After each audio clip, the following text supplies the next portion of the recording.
Muy buenas tardes. Sean ustedes bienvenidos al Simposio Internacional sobre Democracia, Ciudadanía Mundial y Educación Transformadora. Nuevas perspectivas para entender, involucrar y actuar juntos. Organizado por la Cátedra de CEMEC de la UNESCO. Como ustedes saben, en su edición 2021, busca ser un espacio para consolidar una red de investigadores multidisciplinarios a través de una colaboración sostenida, crítica y mutuamente beneficiosa. Busca ser un proyecto de reflexión, discusión y correlación de conocimientos. Soy Trilcio Villabueno, estoy a sus órdenes y en esta ocasión vengo por parte de la Universidad Nacional Autónoma de México, su Facultad de Derecho. Agradezco al comité organizador la confianza por haberme permitido presidir esta mesa, denominada Participación Ciudadana y Desafíos en México. Me acompaña el día de hoy en la moderación Nubia Vianney Cortés Peña, quien es egresada de la Facultad de Derecho de la UNAM y colabora en la coordinación de vinculación internacional de la misma. Asimismo, cuenta con estudios en materia de género y publicaciones en la misma área. Asimismo, agradezco muchísimo que nos acompañe en calidad de reportera a la maestra Ivette Dossi. Muchísimas gracias. El día de hoy hablaremos precisamente del tema de participación ciudadana y desafíos en México.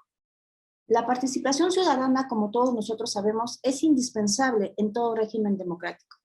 Ella permite materializar y garantizar una serie de derechos civiles, políticos y obviamente electorales. En una democracia representativa, las elecciones periódicas son indispensables. Las elecciones no se deben posponer o omitir, deben celebrarse aún en situaciones difíciles o adversas. ¿Cuáles son los desafíos que se presentan en el contexto actual? ¿Cómo podemos coadyuvar a la consolidación de los sistemas democráticos y con ellos al pleno ejercicio de nuestros derechos? En el caso de México, la apertura democrática dio pauta, entre otros avances, a la justicia electoral. Garantiza el acceso a la justicia electoral es una obligación del Estado y por ello es necesario que la ciudadanía cuente con una instancia que le brinde servicios de asesoría y defensoría gratuitos. ¿Cómo y cuándo podemos acceder a ellos? Pero sobre todo, ¿cómo se visualiza en México los temas de participación ciudadana? Como se ha comentado en otras mesas de este mismo simposio, hemos visto que nuestra realidad cotidiana ha sido modificada en función de la pandemia que estamos viviendo del COVID-19. Temas sobre cuestiones de campañas electorales a distancia, el uso de nuevas tecnologías, la ciudadanía más informada en función precisamente del acceso a estas nuevas tecnologías, son temas que se deben poner y que seguramente se pondrán en la mesa. El voto electrónico, el voto a distancia. Pero para hablar de ellos tenemos a tres grandes expertos. Me permitiré darle el uso de la voz a cada uno de ellos en el orden en que participará.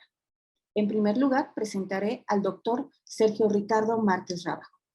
Él es licenciado y doctor en Derecho por la Universidad Nacional Autónoma de México, con una especialidad en Poder Judicial Federal y otra en Derecho Energético.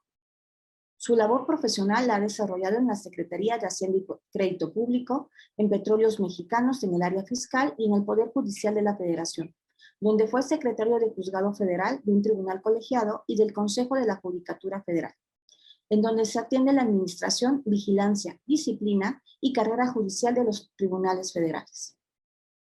Asimismo, en la Universidad Nacional Autónoma de México ha sido coordinador de asesores del abogado general, director de asuntos jurídicos y en la Facultad de Derecho, secretario académico y jefe de posgrado. Actualmente es profesor de tiempo completo definitivo en esta institución educativa y ha sido profesor invitado en 28 de los 32 estados de la República Mexicana. Es litigante en materia de controversias constitucionales y cuenta con obra escrita de más de 10 libros jurídicos.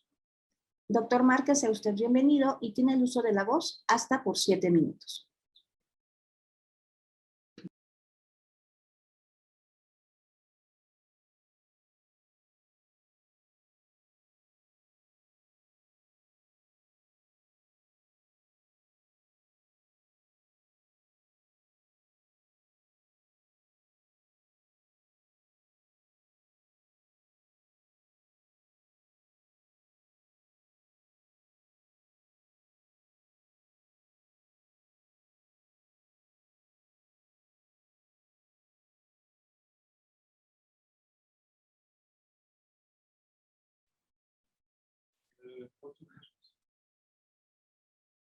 ¿A quién le deben activar el micrófono? No te escucho, Trilce. Sam. ¿A Sergio? ¿Quién habla? Micrófono para el doctor Rábago.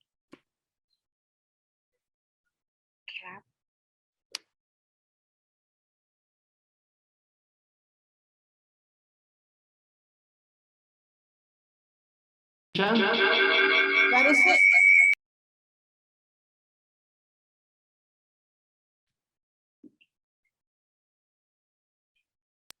Un minuto. Parece que el doctor Márquez tiene unos problemas técnicos, los resolvemos inmediatamente.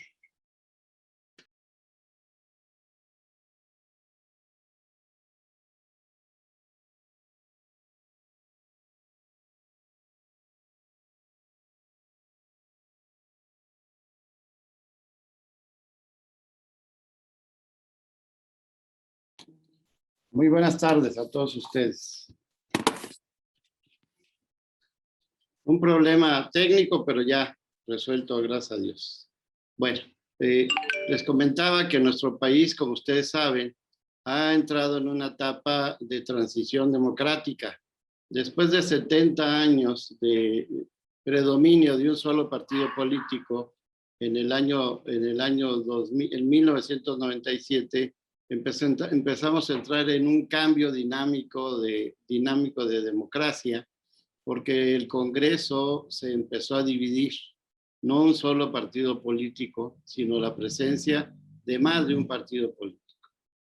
Estamos a 2 semanas y media de elecciones más importantes del país, con el número más grande de electores en la historia.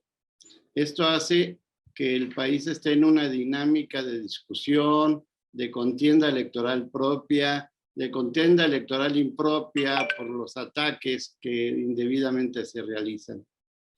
Pero no nos debemos de preocupar. Los mexicanos estamos acostumbrados a estar divididos, como hemos platicado en la grabación previa que hicimos a esta participación. Desde 1824 que nace el país, pues estábamos divididos en que si éramos un imperio, que si éramos una república. Cuando definimos que era república, no sabíamos si era unitaria o si era federal. Finalmente, el federalismo se ha soportado en nuestro país. La voluntad del presidente de la República era omnipresente y no se movía la hoja de un árbol sin la voluntad del señor presidente. Y nuestros grandes novelistas, ganadores de premio Nobel, decían: ¿qué hora es la que usted diga, señor presidente? Y esa era la realidad de nuestro país durante 70 años. Aprender a vivir con un sistema político en el que hay cohabitación política, alternancia, alternancia o coalición de gobierno de facto o de jure, es una cosa que tenemos que hacer todos. ¿Y esto en beneficio de qué? Esto en beneficio del Estado de Derecho. Porque nosotros, en este momento, tenemos una participación muy seria de los partidos de centro, de izquierda, de derecha. Nuestro país, gobernado por el centro, pasó a ser gobernado por la derecha y ahora estamos en la izquierda.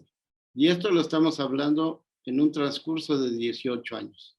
Esto tiene que llevar a una reingeniería constitucional, como dice Giovanni Sartori. Giovanni Sartori nos habla de esa necesidad de adecuar nuestra ley suprema a los nuevos momentos políticos que vive el país. Y efectivamente lo hacemos ¿con qué intención? Con la intención de llegar a un Estado de Derecho pleno y con la intención de que dentro del campo de esta nueva realidad mexicana tengamos la posibilidad de consolidar nuestra transición democrática. Esta transición democrática que ha tenido como inicio la liberalización, al abandonar el autoritarismo por parte de las autoridades y empezar a tratar de que en todos los momentos de la vida política, administrativa y electoral del país se presente la legalidad y que pueda ser juzgada por jueces debidamente capacitados, es lo que necesitamos los mexicanos. Y eso tiene que pasar por una democratización y por esta democratización que muy bien señala el maestro Flavio Galván y que seguramente escucharán en la siguiente exposición, porque estas elecciones tienen que ser auténticas, dice Flavio Galván, de manera muy clara. Y esta autenticidad de elecciones tiene que ver con todos los participantes, con los actores, con los partidos, con los candidatos, con los ciudadanos, con las autoridades que administran y que juzgan las elecciones. Si no aceptamos los resultados, perdemos autenticidad en las elecciones. Si no aceptamos, si hacemos trampa electoral, perdemos autenticidad en las elecciones. Si la justicia electoral no es clara, perdemos autenticidad. Es por ello que este próximo 6 de junio vamos a tener como constancia si estamos avanzando, si no estamos avanzando hacia la autenticidad de las elecciones. Por eso es que los mexicanos tenemos una gran responsabilidad. Participar con apego a la ley y exigir que se cumpla la ley, tanto por autoridades administrativas como jurisdiccionales. Yo espero que nuestro país siga avanzando hacia ese pleno Estado de Derecho. Muchas gracias. Muchas gracias, doctor Márquez. Nos disculpamos por los inconvenientes técnicos, pero es lo que suele ocurrir con las transmisiones en vivo. Sin lugar a dudas, su comentario ha sido muy enriquecedor y que nos deja con un sabor de boca de saber qué es lo que va a pasar y cómo los ciudadanos podemos participar en estos procesos de democracia a los cuales usted hace referencia y que seguramente seguiremos hablando. Sin más preámbulo, le daré el uso de la voz al doctor Flavio Galván Rivera, ¿no? Hasta por 7 minutos. El doctor Galván Rivera es especialista en Derecho Privado, licenciado y maestro, así como doctor en Derecho por la Universidad Nacional Autónoma de México. Profesor desde el año de 1976 en la misma institución educativa, tanto a nivel de licenciatura como de posgrado. En México, ha sido profesor de posgrado en universidades tanto públicas como privadas y profesor visitante en la Escuela Centroamericana de Gobierno y Democracia en El Salvador. Fue secretario general de Acuerdos, magistrado y presidente del Tribunal Electoral del Poder Judicial de la Federación, magistrado de la Sala Regional del Tribunal Federal Electoral y secretario de Estudio y Cuenta del Tribunal Contencioso Electoral. Es autor de diversos libros, dentro de los que destacan Derecho Procesal Electoral Mexicano, Lecciones de Derecho Electoral y Democracia Participativa, Estudios de Derecho Electoral Sustantivo y Procesal, Diccionario Electoral Legal, Justicia Electoral a 25 años de distancia y el concubinato en el derecho vigente mexicano. Doctor Flavio, tiene usted el uso de la voz. Gracias, maestra Trilce, muy amable. Un saludo a los ciudadanos del mundo que se han reunido en este simposio organizado por la UNESCO y la Universidad de Quebec. Un honor participar a nombre de la Universidad Nacional Autónoma de México como profesor que soy de esta institución. Nuestro tema sumamente interesante: participación ciudadana y desafíos en México. Yo creo que no cambia sino la geografía, porque estos dos temas son propios de todo país democrático, propios de todo el planeta. Lograr la participación ciudadana. ¿En qué consiste la representación ciudadana? Para mí, desde el momento en que se promulga, se aprueba la Declaración de los Derechos del Hombre y del Ciudadano en 1789, quedó precisada cuál es la participación del ciudadano. Participar en el gobierno del Estado, ya sea de manera directa, inmediata o personal, o bien por conducto de sus representantes. Esto es en la segunda fase fundamentalmente en toda democracia representativa, como es el caso de México. Esto implica también la participación de la ciudadanía en el acto electoral. Mucho se ha difundido en México que vamos a tener las elecciones más grandes de la historia o más importantes de la historia. Yo he sostenido que toda elección es la más importante de la historia, así sea del municipio más pequeño, del municipio más alejado de las zonas urbanas, del municipio con menos recursos económicos. Toda elección es sumamente importante porque se trata de elegir a quien ha de gobernar determinado ámbito territorial, un municipio, una entidad federativa o todo el territorio nacional con toda su población. Esto implica un desafío para ciudadanos y para autoridades. Las autoridades que en México se dividen en dos, solo en materia electoral, solo hago esta referencia. Una encargada fundamentalmente de organizar y calificar las elecciones, que en México denominamos Instituto Nacional Electoral, de manera indebida, por un error constitucional, debería de ser como era hasta antes de 2014, Instituto Federal Electoral, pero dejo solo apuntado. Y el otro órgano de autoridad, el Tribunal Electoral del Poder Judicial de la Federación. Un órgano administrativo y un órgano jurisdiccional. Uno para organizar y calificar las elecciones y el otro, como todo tribunal, para resolver las controversias de intereses de trascendencia jurídica mediante la aplicación del derecho.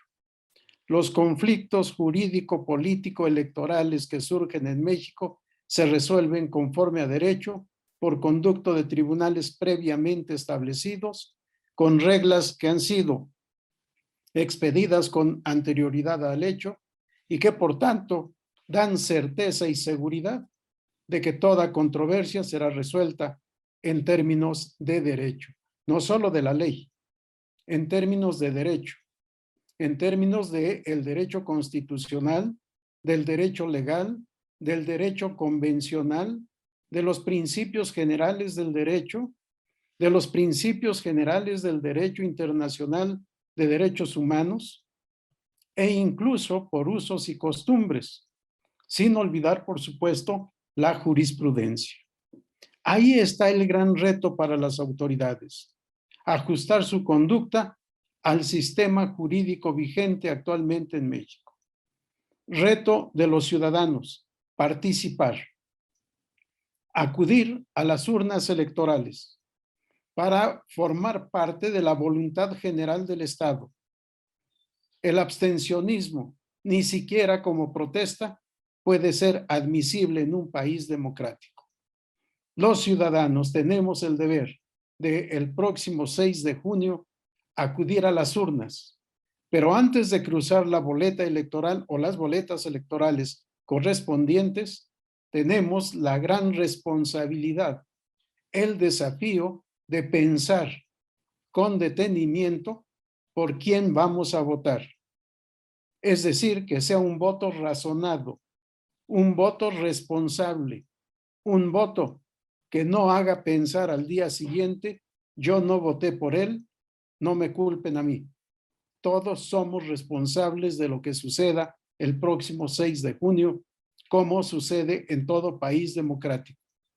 Conservar el Estado de Derecho constitucional y democrático, en donde el pueblo es el titular de la soberanía, el pueblo mandante que elige a sus mandatarios, mandatarios que deben ajustarse al sistema jurídico vigente, en la Constitución, en la jurisprudencia, en la costumbre, en el derecho internacional de los derechos humanos, está el clausulado de este contrato de mandato entre pueblo y candidatos electos.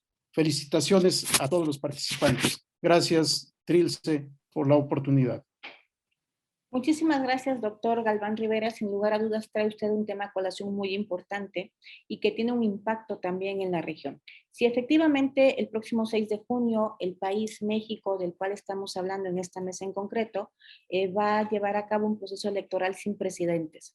De hecho, se ha denominado las elecciones más grandes de la historia de nuestro país, no solamente por el número de ciudadanos que participaremos activamente ejerciendo el derecho al voto, ¿no? Justamente en esa elección, sino también por el número de espacios de representación popular que serán puestos, ¿no?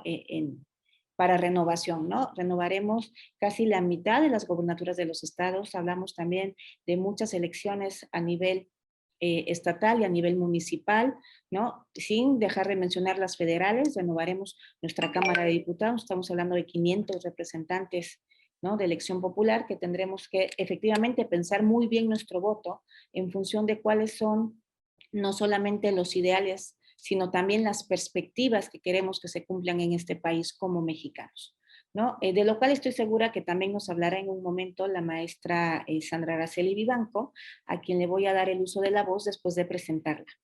Ella es defensora ciudadana de los derechos político-electorales del Tribunal Electoral de la Ciudad de México. Fue designada el 14 de mayo del 2019 por la primera legislatura del Congreso de la Ciudad de México. Es la única defensoría local que se atiende en materia de cuestiones político-electorales en nuestro país. Es licenciada en Derecho por la Universidad Michoacana de San Nicolás de Hidalgo. Es maestra en Derecho Electoral y en Derecho Procesal Electoral de la Universidad del Pedregal y es egresada del posgrado de Derecho de nuestra Universidad Nacional Autónoma de México. Especialista en Derechos Humanos y profesionalmente se ha desempeñado como secretaria auxiliar de Estudio y Cuenta en Ponencia y en la Unidad Especial de Procedimientos Sancionadores en el Tribunal Electoral de la Ciudad de México. Fue galardonada con el mérito a la función jurisdiccional en el 2018 y se ha desempeñado en diversos cargos de la Administración Pública Estatal y Municipal, tanto en el estado de Michoacán, en nuestro país. Es columnista semanal de Mujeres Más y es autora de diversos artículos en materia de derecho electoral y género. Maestra Vivanco tiene el uso de la voz hasta por 7 minutos.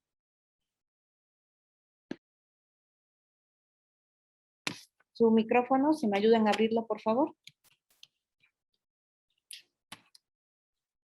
Muchas gracias, maestra Trilce, por la presentación. Agradezco profundamente a la Cátedra UNESCO por la invitación y obviamente a mi casa, la Universidad Nacional Autónoma de México, por esta oportunidad. Saludo con mucho cariño, pero sobre todo admiración al doctor Flavio Galván y al doctor Sergio Ricardo Rábago, que son mis compañeros de esta mesa.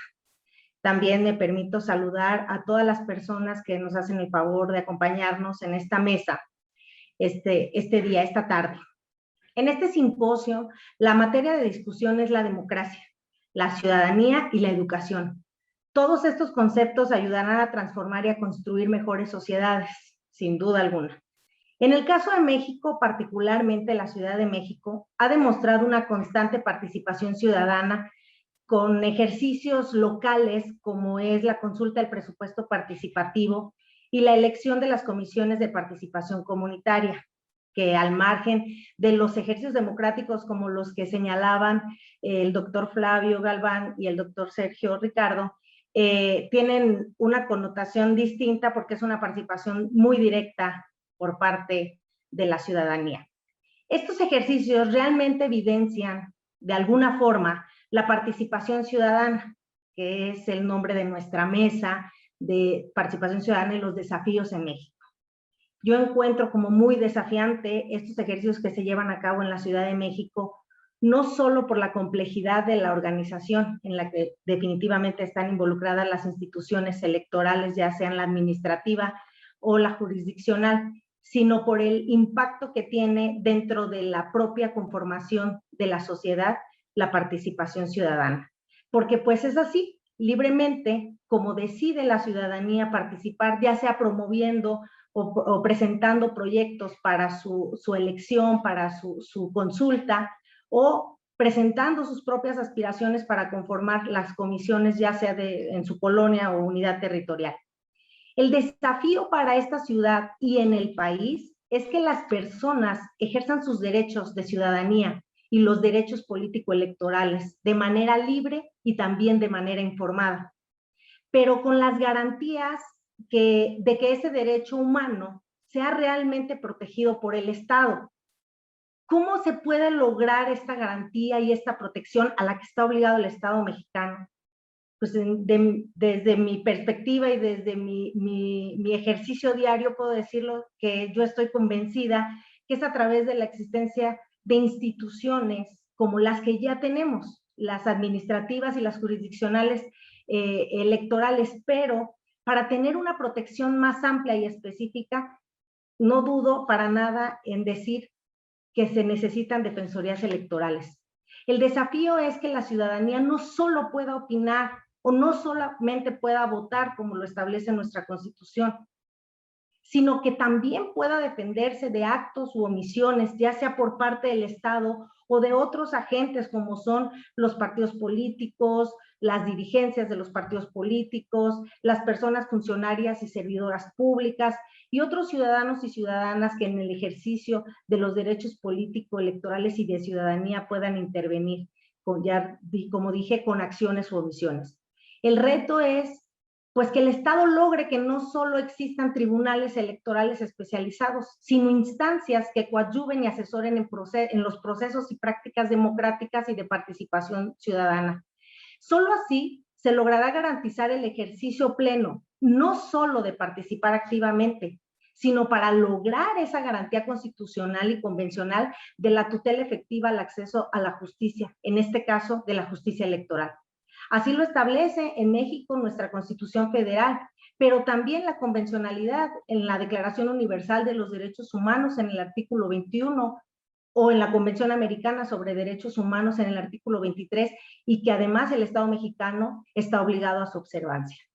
Por ello, también considero que la existencia de las defensorías electorales cumple, en este caso, y lo voy a poner como un punto muy específico, con una de las observaciones generales, la número 1 del 2014, del Comité sobre los Derechos de las Personas con Discapacidad de la ONU, en la que se le observó al Estado mexicano que debería garantizar que las personas con discapacidad pudieran votar y ser votadas.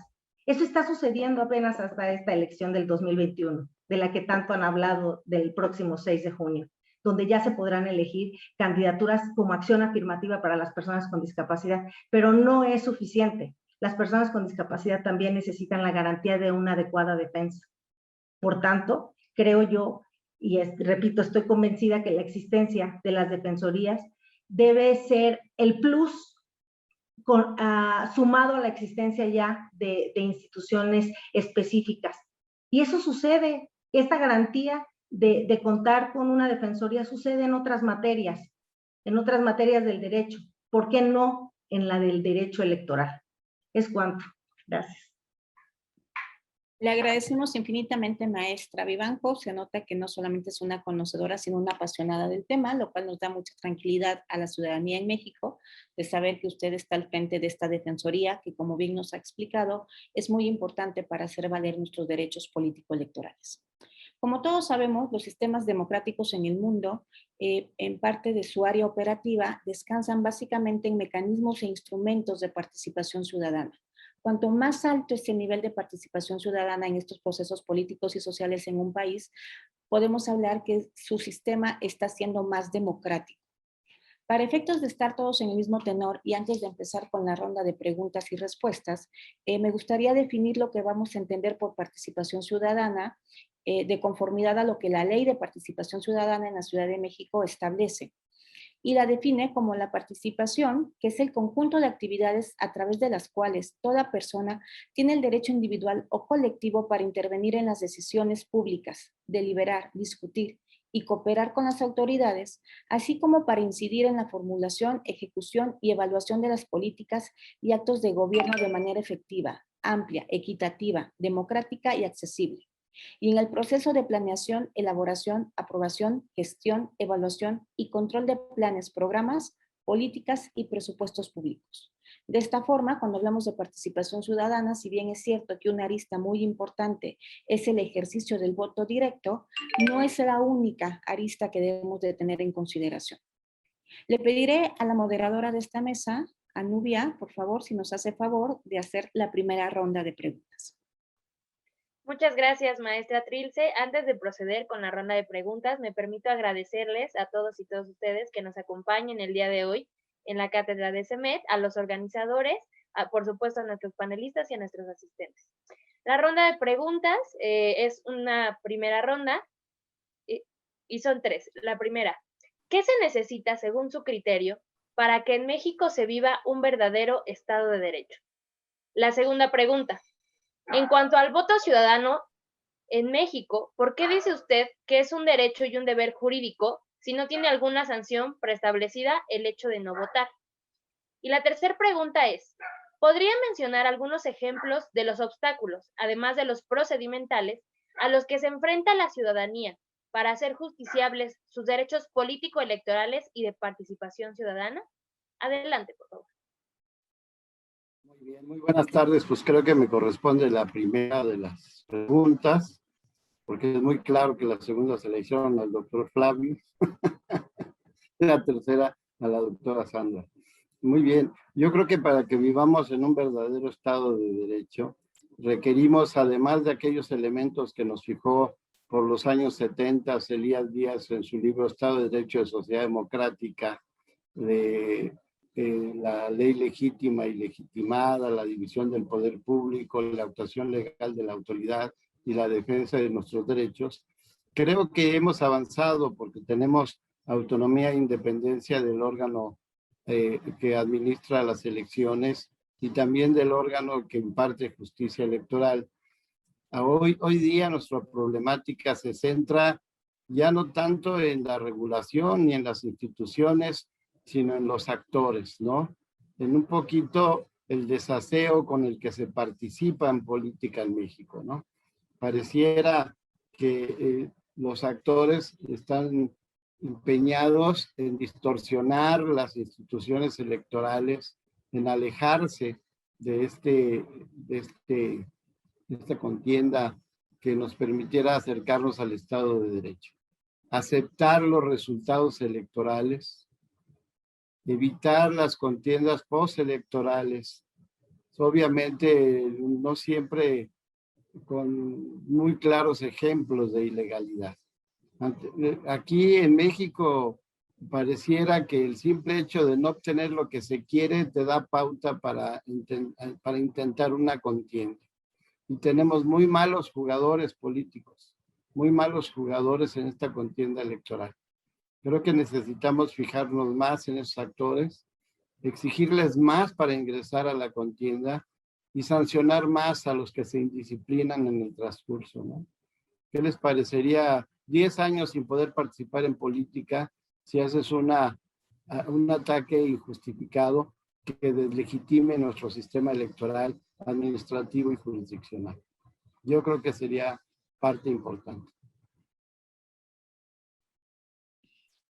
Doctor Galván, por favor. Gracias, muy amable. Efectivamente, aunque no dijeron mi nombre, esa es una expresión que yo he acuñado, deber derecho, un neologismo quizá, del que empecé a hablar hace varias décadas cuando era profesor de Derecho de Familia. Para mí, en el derecho de familia hay conductas que simultáneamente tienen la naturaleza de obligación en el lenguaje tradicional, deber en el que yo propongo, y derecho. Por ejemplo, educar a los hijos. No solo tenemos el deber de educar a los hijos, sino el derecho de educarlos como consideramos o consideremos que es pertinente la educación. Los alimentos. Ahora se ha puesto de moda el etiquetado en todos los productos, exceso de glucosa, exceso de grasa, exceso de proteínas, en fin, muchos temas. Bueno, tengo derecho de alimentar a mis hijos, pero también tengo el deber de alimentar a mis hijos. Casi siempre lo vemos como una obligación, pero al tiempo que esa obligación es derecho.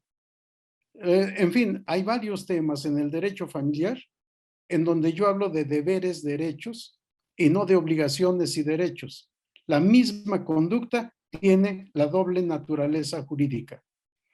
Esto que hice en Derecho Familiar hace varias décadas me llevó a hablar del voto en el mismo sentido, un deber derecho.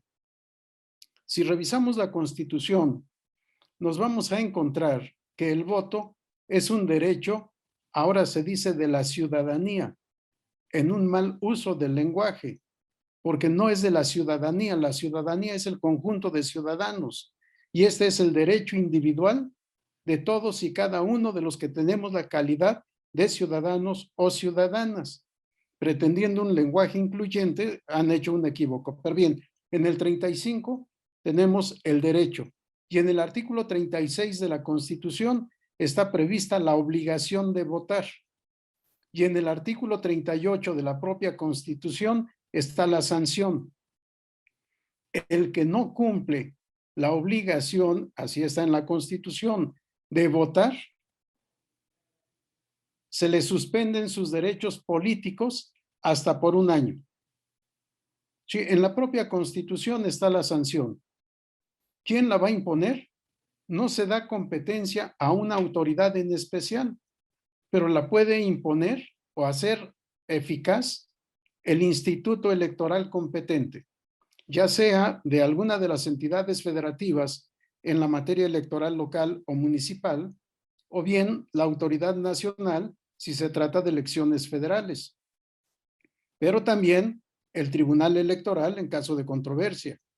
De tal manera que si alguien no votó y al año siguiente quiere postularse, por ejemplo, a un cargo de elección popular, se puede hacer valer como causal de inelegibilidad el que no haya cumplido su deber de votar, que no haya ejercido su derecho a votar y que está suspendido en derechos políticos por 1 año.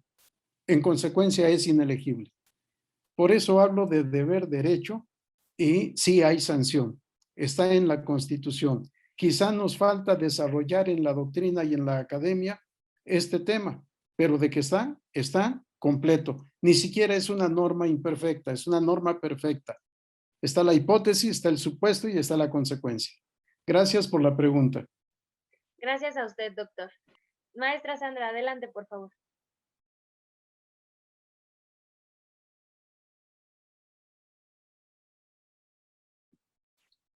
Micrófono, por favor.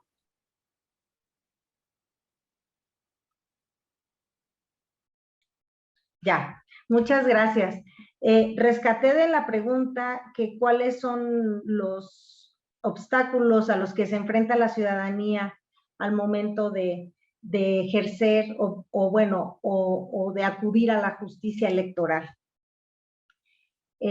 Son varios porque desde mi perspectiva, no sé si mis compañeros de mesa me acompañen, pero la materia electoral es compleja y es muy especializada a diferencia de otras materias, donde inclusive los procedimientos pudieran parecerse en presentación del documento de demanda o de las pruebas. En el caso, una de las cuestiones a las que considero que la ciudadanía más se enfrenta como algo muy complejo es los plazos tan breves que existen en la materia electoral para la presentación de los medios de impugnación, que tienen una lógica. La materia electoral no tiene efectos suspensivos como hay en otras materias. Y si estamos hablando, por ejemplo, de un proceso electoral, cada día se está viviendo una etapa en el desarrollo del proceso electoral, por tanto, no se suspende, porque entonces se tendría que modificar, por ejemplo, la fecha de elección y son fechas fijas. Eso genera que muchas de las personas cuando acuden por sí mismas, sin conocer la materia, acudan fuera del plazo. Y ese es un motivo para desechar su medio de impugnación. Otra de las cuestiones es que no siempre reconocen o saben quién es la autoridad o autoridades o los órganos responsables del acto que les genera vulneración a su esfera de derechos.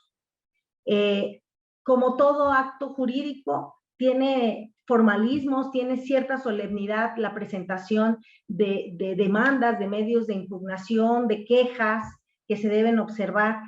Obviamente no son exigibles a un ciudadano o una ciudadana, al igual que a un partido político. Eso sucede mucho en la materia electoral, inclusive en el tema de sistemas normativos o de derechos de pueblos y comunidades indígenas. Se ha llegado a una suplencia total en la observación de estos requisitos, así sea hasta del plazo, que es algo muy complejo en la materia electoral, pero eso no lo sabe un ciudadano o una ciudadana que no se dedica a esta materia y que sí puede resentir una afectación por un acto de autoridad o de un órgano.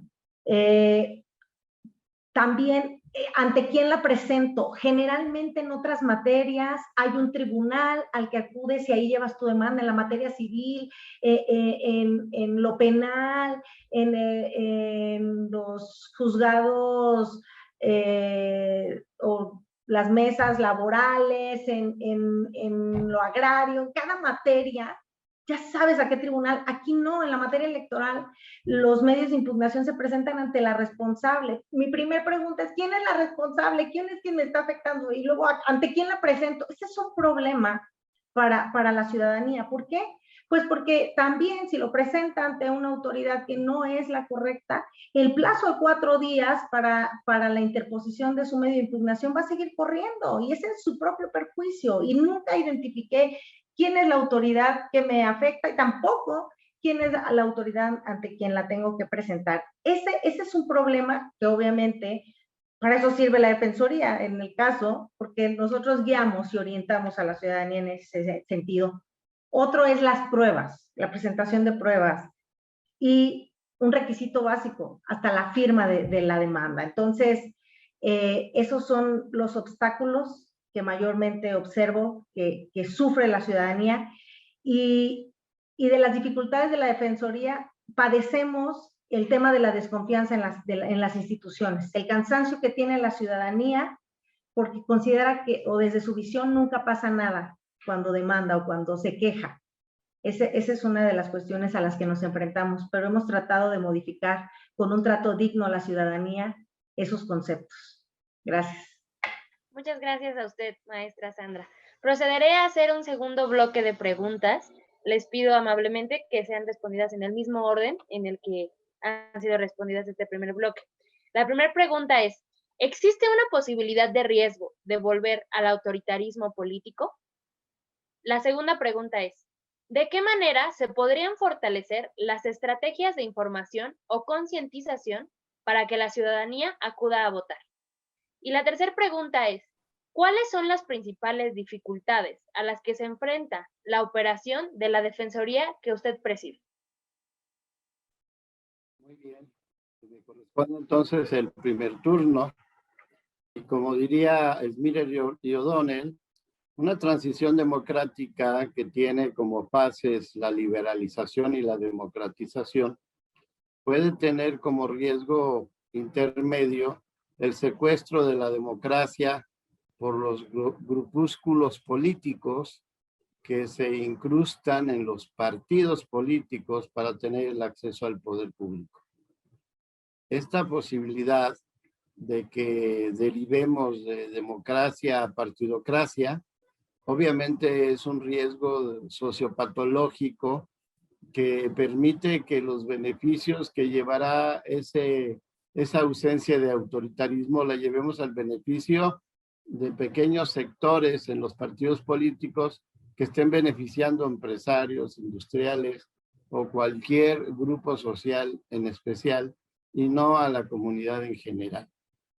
Los estudiosos de las transiciones que establecen que cuando una transición no llega al éxito, no llega a la consolidación democrática, pues evidentemente puede pasar el retorno al autoritarismo. Imagínense ustedes un presidente que le diga al Congreso que le tiene que autorizar la ley y que no le puede cambiar una coma. Yo creo que podría haber un presidente así, y eso sería delicado. ¿Por qué? Porque imagínense que el señor presidente del Tribunal Electoral, don Flavio Galván, reciba un asunto electoral y le digan, pero no puedes declararlo inconstitucional. Óyeme, no, discúlpame, es mi atribución, es mi función, y yo voy a resolver como constitucional y legalmente me corresponde a mi leal saber y entender. El Congreso no te va a decir, no le voy a cambiar una coma, la voy a cambiar toda, no me gusta y no la voy a votar como está. Y esa es una de sus posibilidades. Por eso en México hay que concientizar, hay que votar. Como nos dice en el chat Félix Antonio, no debemos oír esas sirenas que nos dicen abstengámonos de votar, como bien dijo mi amigo don Flavio Galván, al que mucho cito, porque bueno, lo conozco desde que éramos estudiantes de Derecho, y eso hace la cercanía, me disculparán ustedes. Pero tiene toda la razón, o sea, abstenerse es estar actuando en contra de México y en favor de todas las patologías que tenemos que vencer. Los mexicanos tenemos que votar y tenemos que votar de una manera razonada. Tenemos que pensar por qué vamos a votar por ese partido y no por otro. Y no estoy diciendo que voten en contra del gobierno. Pueden votar a favor del gobierno, pero busquen una razón para votar por él. Crean en él, apóyenlo. Pero si no, pues también ejerzan su derecho que tienen en el 39 constitucional. El pueblo tiene en todo momento de modificar su forma de gobierno. El pueblo que es el soberano y que está explícito en ese artículo. Muchas gracias. Muchas gracias, doctor Sergio. Adelante, doctor Galván, por favor. Gracias, Nubia. Un tema interesante. Estrategias de información. Realmente no tenemos nada que imaginar. De acuerdo a la legislación vigente constitucional y legal, los partidos políticos tienen el deber de informar a la ciudadanía. Tienen el deber y el derecho de hacer investigación política, económica, social, y tienen el derecho de publicar, y tienen partidas presupuestales especiales para el cumplimiento de esos fines específicos, como define la Constitución. ¿Qué es lo que tienen que hacer? Cumplir sus deberes. Y aquí es en donde hay una falla importante por la falta de ética. Para mí, el derecho y la política se deben ejercer conforme a la ética. Si hay ética, habrá cumplimiento de deberes. Si no hay ética, estaremos cayendo en la simulación y en la pérdida de recursos como sucede hasta ahora. Además, en época de campañas, la plataforma electoral que debe sustentar un partido político debe estar fundamentado en su estatuto, en su programa de acción, en su declaración de principios. Todo esto es informativo para la sociedad, pero además tienen el deber de transparencia a toda la ciudadanía. Sus documentos fundamentales, estatuto, declaración de principios y programa de acción están al acceso de todo mundo. El tema es que el ciudadano quiera participar y se quiera informar. Si lo quiere hacer, puede obtener la información. Concientización. Esto es mucho más profundo. La concientización viene desde la educación fundamental. Ser conscientes de la participación, ser conscientes de que cada uno de los ciudadanos somos titulares de la parte alícuota de la soberanía nacional y que por tanto somos mandantes y podemos ordenar. ¿Ordenar qué? ¿Quién nos va a gobernar? ¿Ordenar cómo? A través del voto. ¿Ordenar qué? Que se nos rinda cuentas, que se nos informe, transparencia y acceso a la información. Tenemos necesidad, por eso ayer decía yo, hace falta educación, instrucción, porque solo de esta manera el ciudadano estará consciente de lo que decía la maestra Sandra. El voto es un acto jurídico, por tanto debe ser un acto razonado, consciente, libre, informado, cierto, para saber por quién estamos votando. No votar con el hígado o con el corazón o con el estómago. Tenemos que votar con el corazón, pero conectado al cerebro. Un voto razonado e informado. Gracias. Muchas gracias, doctor. Adelante, maestra.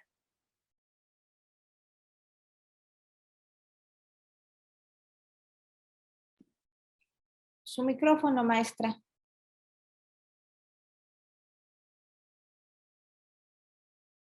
Parece que... Ya, gracias. Tenemos una gran dificultad como instancia, así lo percibo, que es el hecho de que cuando se diseñó la Defensoría en la ley electoral local, se estableció que solamente se podían atender los asuntos que pudieran ser del conocimiento del Tribunal Electoral local. Y eso es un obstáculo muy grande o muy importante porque inclusive incumplimos con una garantía que es la justicia completa. Si una ciudadana o un ciudadano acuden a la Defensoría, solamente las atribuciones que permite el Código Electoral local es que lo podemos orientar, asesorar y defender en el ámbito local. Si hay necesidad de impugnar la sentencia del tribunal local, el ciudadano o la ciudadana a la que hayamos asesorado o defendido tendrá que ir por su cuenta propia, por su accesar a la justicia de manera solitaria, porque la Defensoría escapa de sus atribuciones. Creo que eso es un obstáculo.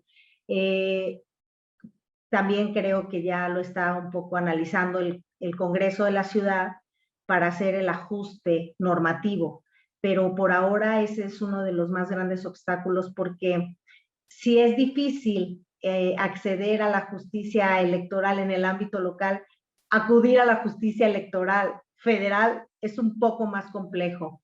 Hay algunos otros tipos de requisitos de procedibilidad, son otros medios de impugnación, tienen algunos de ellos otros términos, otras puntualizaciones de la propia procedencia. Entonces, si ya estamos viendo que es una materia especializada, eso generaría un tema de falta de tutela efectiva en el acceso a la justicia de la ciudadanía. Gracias. Muchísimas gracias, maestra Sandra Vivanco. Muchísimas gracias a Nubia Inés Cortés Peña por tan excelente moderación y por el compromiso demostrado en eventos de esta categoría académica. De verdad, muchísimas gracias, ¿no? El tiempo nos está ganando y no quisiéramos despedir esta interesante mesa redonda sin escuchar cuáles son sus consideraciones finales. ¿Cuáles serían las conclusiones? Hemos presentado o han presentado un panorama muy exacto, una radiografía de cómo está en la actualidad México en cuanto a participación ciudadana y vinculada directamente con procesos electorales. Pero ¿cuáles serían los retos inmediatos y cómo podríamos nosotros coadyuvar a conquistar estos retos para generar un mejor lugar para vivir todos? Y como decía yo al inicio de esta sesión o en un punto intermedio, lo que ocurre en México forzosamente tendrá que impactar a la región latinoamericana. De ahí también la importancia que tiene el hacer un análisis de la participación ciudadana en estos tiempos tan complicados, tanto en ámbito de salud como político, social y cultural. Les pediré que me den sus conclusiones precisamente en el orden completamente contrario al cual participaron. Le daré el uso de la voz en primer lugar a la maestra Vivanco, después al doctor Galván y pediré que cierre con sus conclusiones el doctor Márquez. Maestra Vivanco, adelante, por favor. Y si me ayudan con su micrófono otra vez, por favor.